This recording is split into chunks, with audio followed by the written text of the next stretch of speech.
In just 7 dark minutes in Brandenburg, hundreds of giant wild boars stormed the peanut field, tearing up hundreds of acres and destroying millions of dollars worth of crops.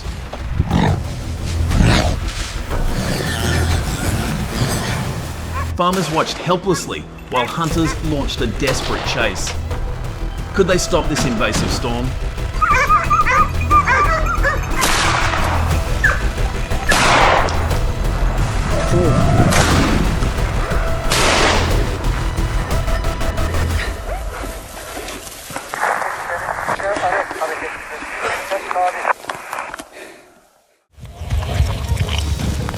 I still remember Brandenburg because it exposed a problem far larger than a single field. In just minutes, wild boars had invaded a peanut farm and destroyed months of hard work.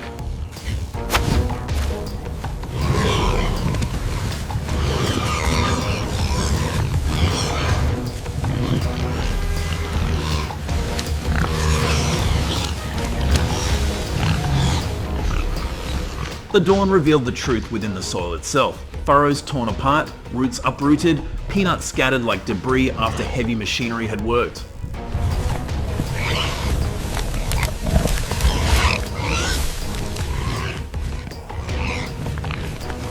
Six hours earlier, the field had been intact and nearing harvest. Now, it was a failure. This is what worried everyone when they witnessed it firsthand. Wild boars don't just try once and leave.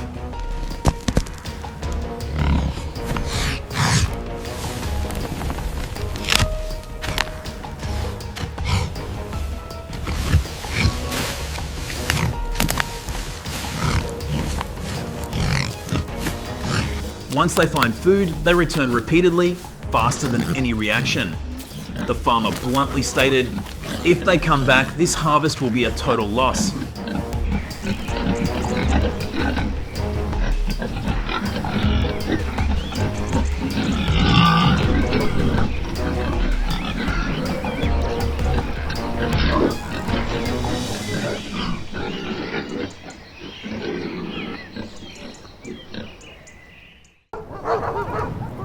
Faced with the urgency, Kevin quickly established a cordon.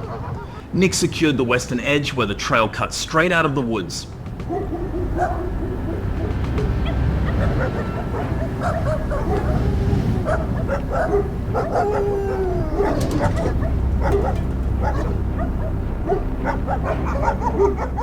Jay covered the east, observing the darker depressions in the trees. Kevin and I held the center, guarding the straight path leading to the peanut rows.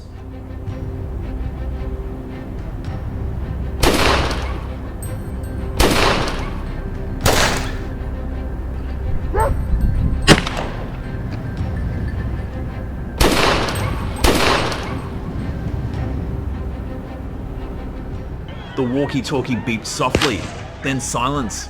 No conversation, no movement, just waiting.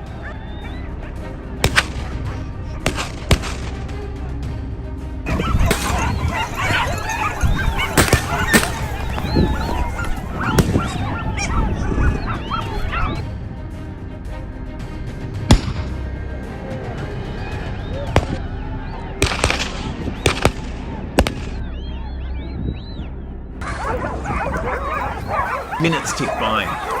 Then the bushes stirred. A dark mass emerged from the foliage and hurtled forward, fast and fierce, straight toward the field.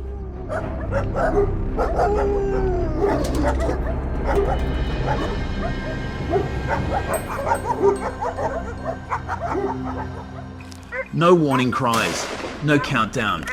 Nick raised his rifle and pulled the trigger. A deafening bang ripped through the air.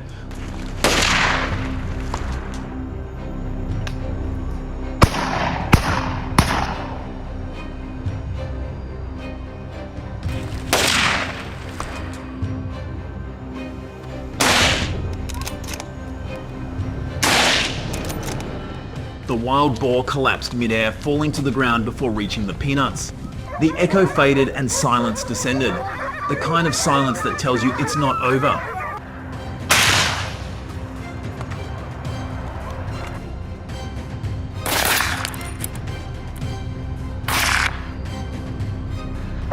Hi!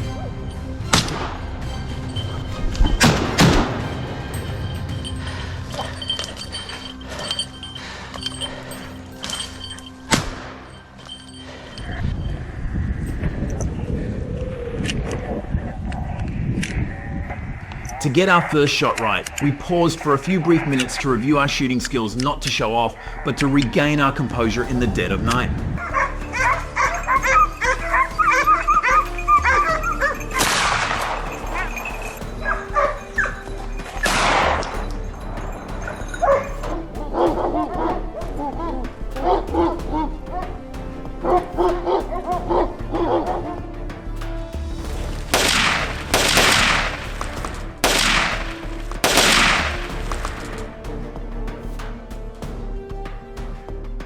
Kevin quickly reminded us to check the barrel, breathe steadily, and aim accurately at 55 yards. Familiar exercises from our annual training course, where we practiced until our hands trembled, but we still had to hit the target.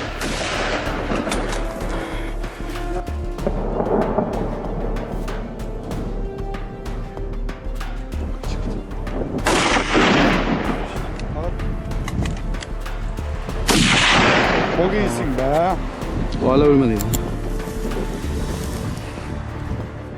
Each shot had to be clean, not only to save ammunition, but also to minimize the animal's suffering, just as German hunting law taught us.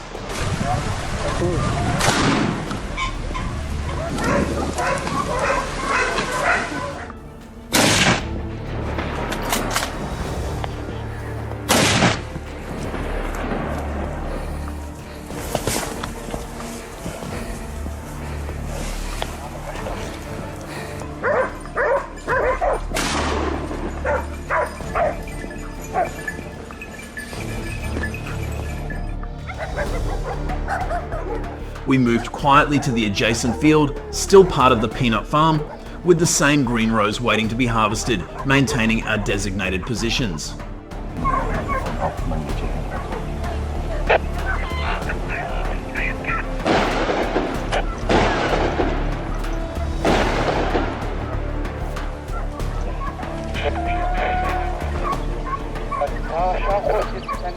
Just 10 minutes later, Jay's radio blared urgently. East side, group coming, big ones leading, charging fast.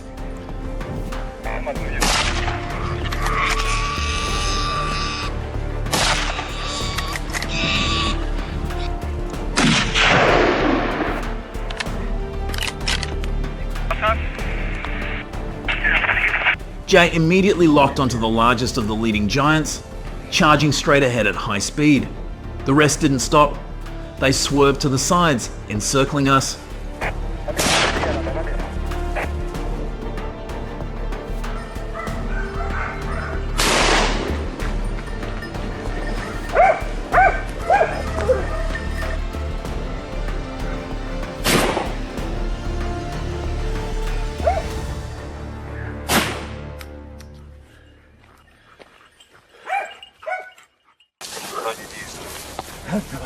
Gunfire erupted from all directions. Nick fired to block from the west, Kevin from the center, Jay turned and fired again.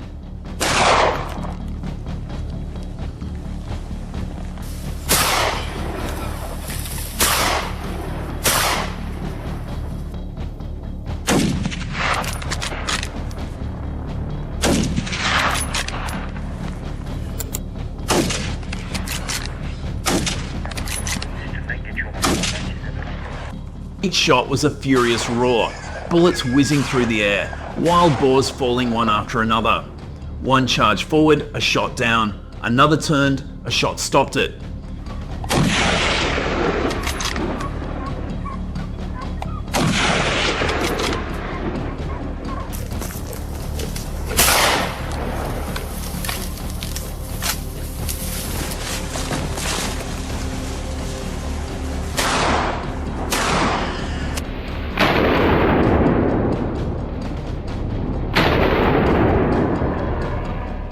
The peanut field shook under the explosions, dust and the smell of gunpowder spreading everywhere. This was a relentless, merciless attack, a fierce battle to maintain the boundary, to prevent any boar from touching the peanut rows.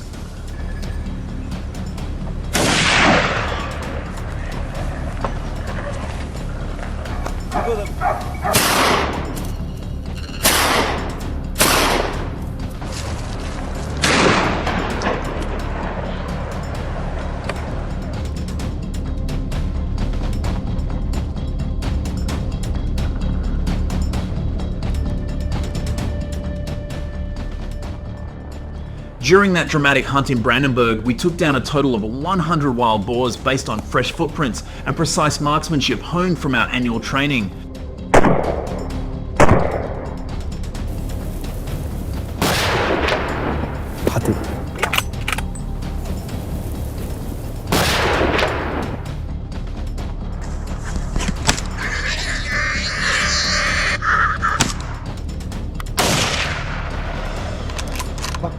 Strictly adhering to German seasonal hunting laws to protect our peanut crops.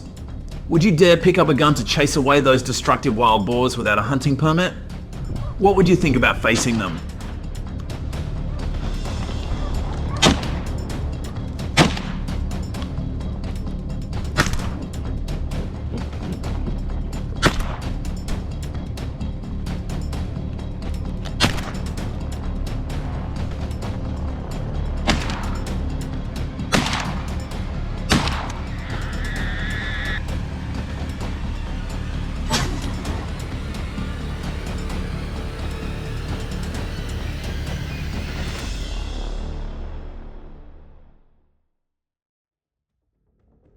After knocking down hundreds of wild boars during a tense night in Brandenburg, we didn't consider it the end.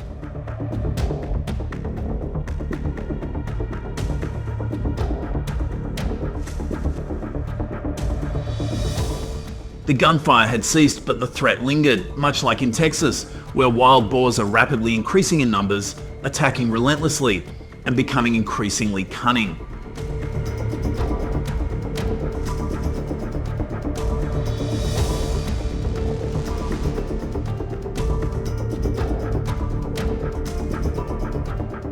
In Germany, hunting is only a temporary solution. The population explosion demands a sustainable approach. We held a quick meeting on the edge of the field to plan our long-term defences.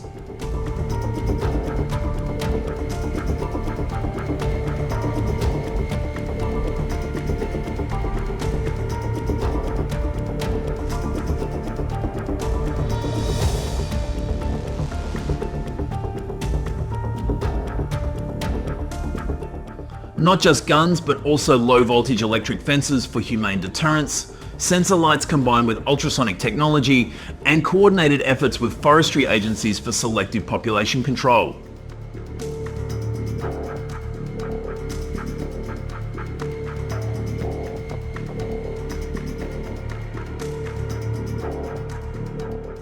Was this the last resort?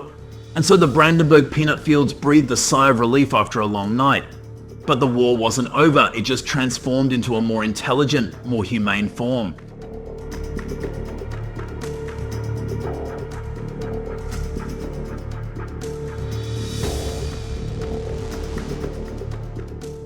Subscribe to the channel now so you don't miss the next episode, where we reveal the secret of the invisible trap that makes wild boars willingly flee. Don't forget to hit the bell because next time it won't be gunfire, but the sounds that will scare them.